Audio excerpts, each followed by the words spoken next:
vang số EF-A3 của ZF này, mất tiếng nhá. Báo lỗi 21, alo 1234567.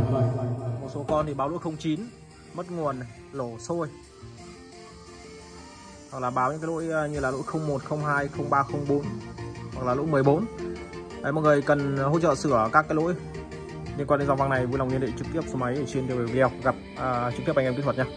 Một số những cái trường hợp như bị liệt điều khiển hoặc là loạn hiển thị, loạn đèn. Đây, dòng này nó rất hay bị luôn. Hoặc là mất nguồn, hoặc là chạy lúc mất nguồn cũng có nhá.